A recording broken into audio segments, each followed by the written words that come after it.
Here's one of the latest interviews from Rock and Metal Revival. If you want to hear the whole show, go to rmrshow.com. There's brand new music from A Sound of Thunder. That is Udo Roth on Rock and Metal Revival. And, dude, Veronica Freeman told me about this band. Yeah, I remember her telling us. Yeah, and well, I tell you what, it's kicking my ass. Good I'm stuff, loving this new album. Definitely. It's called The Lesser Key of Solomon, and we've got on the phone with us. Nina, I'm not even going to try to pronounce your last name. How do you pronounce your last name? It's Altogether. It's a lot easier than it looks. Is it? Yeah. Well, I'm no way. And Josh Schwartz, welcome to Rock and Metal Revival. We really appreciate you coming on the show. Thanks for having us, guys. Tell us a little bit about your band. I mean, East Coast, you guys out there, your new album, like I said, The Lesser Key of Solomon. I'm really digging this music, and this is the first I've really heard of it, but you guys have been around for a while. Yeah, we've been around for about 5 years. Not that long. Yeah, this is our fourth album, so we've been going strong for about 4 years, and seem to be living in the studio, and just getting out and doing some more touring around the States lately, so hopefully we'll be able to come and see everybody in your area. Well, I want to talk to you. I found out that this new album was part of a Kickstarter program. You guys raised $23,000. Now, you must have a pretty big following out there on the East Coast. Well, we have a lot of really loyal fans, and this is our fourth album, so we've been growing our fan base, and it was the second one we did on Kickstarter. So for Time Zero, our third album, we raised like $9,000, which was already mind blowing to us.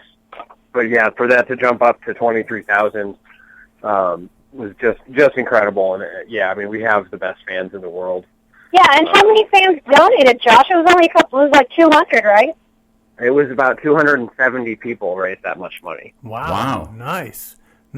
Well, what I like is in metal now, there's a lot of female singers, which makes it good because I like singers. I don't like the screaming and stuff. You guys. Thank you. Yeah, I like a melody and stuff. I don't want to hear somebody just yelling at the top of their lungs. And so this stuff is really, really good stuff. Thank you. I'm hoping you guys are you guys planning on getting out on tour? Yeah, definitely. We were just looking at some tour dates today for early next year. We just got back from Detroit this past weekend.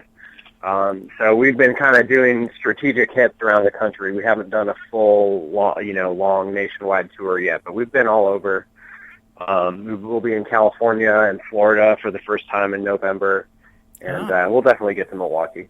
Cool. Oh, sweet. Now, Nina, I've seen comparisons to your vocals to some pretty heavyweights in heavy metal, like Halford and Dickinson and Dio. I mean, how does that make you feel? It makes me feel amazing. It's like the greatest thing ever. If you're going to compare me to someone, and they're comparing me to the best, I mean, what can I say? That's awesome. That's a good feeling. Now, has it always been metal for you? I mean, have you always been a metal fan, or were you classically trained? Because people with that vocal range usually have some kind of classical training. Well, okay, so funny story. I was a little bit classically trained, but what really happened was, growing up, I listened to I didn't listen to a lot of R&B. That's just where I'm from. I grew up singing in church, and my mom thought that I was good enough that she just took me to a bunch of auditions, and I got in. So, like, I sang for the Washington Opera before I ever had any vocal lessons. And then I took a couple just to learn some songs, but besides that, I never had really any private tutors or anything like that. I just played by ear, and I didn't really get into metal until I was about 20 years old when my husband took me to see Dragon Force. Oh, very nice. Now, let me ask you this: who comes up with the themes and the songs? Because I see the albums kind of tell a story in a way. Who comes up with that? Who's the main writer in the band? Well, we split the duties, really. Like, Nina writes more than half of the lyrics. So, for instance, like Udo Roth was based on her concepts. Our drummer Chris is also a really good lyric writer. So he wrote One Empty Grave and Fortune Teller on the album. Every once in a while I'll throw in an idea. So I had the story concept for Elijah and the Boy Who Could Fly on the album. So we mix it up, and then musically, Usually I write most of the instrumental music, and then we put it together as a band in rehearsal. And then usually Nina and Chris have to have a fist fight over who gets to write the lyrics. So I hear some classical kind of music influence in there, some orchestration and stuff. You got a background in that, or is that just comes out of nowhere?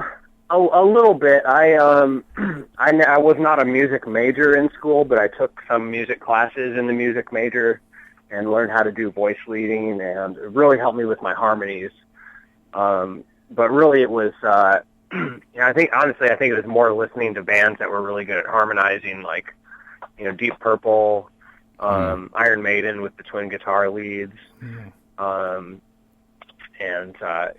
bands like that really know what they're doing musically. But yeah, having a little bit of training definitely helped figure out the harmonies. Oh yeah. Well, going through, I see that you guys have kind of had the Spinal Tap thing with bass players. Are you guys settled on your bass player now?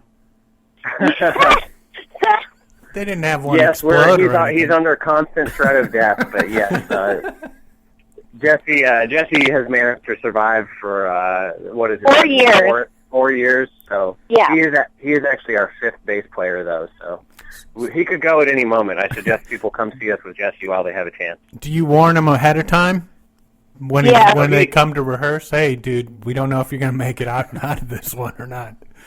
Oh yeah, every time he has a mishap, he slips on something or almost has a car accident. He says that's how we're going to lose bass player number 5. So we've taken out a hefty insurance policy on him. Nice. Well, now you guys are out there on the road, trying to get out on the road. You ever thought about maybe? We talked about Veronica Freeman and her band earlier. Maybe getting a Ladies of Metal tour going. Getting out on something like that? We did a little mini version of that recently, actually. We got him here on the East Coast, and we played 3 shows on the East Coast. So we do what we can, but, we don't have a booking agent. All we got is me, so I do whatever I can. Oh, that's cool. Yeah, we're kind of on the new music industry. We're still completely independent. Nina books everything. We handle all the business ourselves. So that's why we tend, like I said, we do the strategic touring. We know we can go hit Detroit, and there's going to be people there. We're going to go to Detroit, but we don't necessarily go out for 2 months and hit every town in the country. Okay. Exactly. So when I was listening to the album, the only thing that I noticed that was lacking was cowbell. What's up with that? Our producer said the same thing. See, he knows what he's talking. Is he from Wisconsin? Yeah. Well, we're going to rectify the cowbell situation very shortly here. So. Oh, okay. Look for a cowbell heavy track is on the way. All right, excellent. Cool. Just remaster this one and put it out with cowbell and just like a second album, I'm down with that idea. Cowbell mix. Well, everybody will have to buy a second copy. Yeah, exactly. Yeah, exactly. Double your profits. It's a win-win. And I know your record label would love that. Yeah. Just submit the same album with cowbell on it, and they'll say, "Wow, that is so cool." Yeah, so you're going to go over big in the Midwest. Brand new. Hey, we keep trying to convince our drummer to add a cowbell to his set, and he refuses to do it now. Well, let him listen to this interview. I'm just going to have to do it myself. Yeah, you could have it in your hand. Yeah, there you go. Now, this album dropped in last month. The new album. Yeah. Now, where can people? I mean, is it available in all outlets, or is it something we have to go on iTunes or Amazon? Where can we get the copies of this album? You can get the physical CD. You can get it on Amazon. You can get it direct from the band. You can find our store through our website at soundofthunderband.com. And we always have a free autograph option, so if anybody wants a signed copy, they should get it through the band website. And then, digitally, it's on all the usual suspects, iTunes, Amazon. It's up on Spotify. So all you got to do is Google it. It should be real easy to find. Okay, and your website address is? It's soundofthunderband.com. Yeah, soundofthunderband.com. Okay, and you've got Facebook and Twitter, and everybody can keep a hold of you pretty much anywhere, right? Pretty much. So we can they stalk can you. get a hold of us and chat with us. All right, well, very cool. Well, we're going to let you pick the last song coming out of the interview, something off this new album, and we want to say to all of our listeners out there, get a copy of it, because it is a killer. What one would you like us to play? What do you think, Nina? Wait, did we already pick one? Yeah. What's going on? Yeah, let's go with House of Bones. All right. House of Bones. House of Bones, here it is. It's the Sound of Thunder on Rock and Metal Revival. To catch the whole show of Rock and Metal Revival, all you have to do is check it out on these affiliates.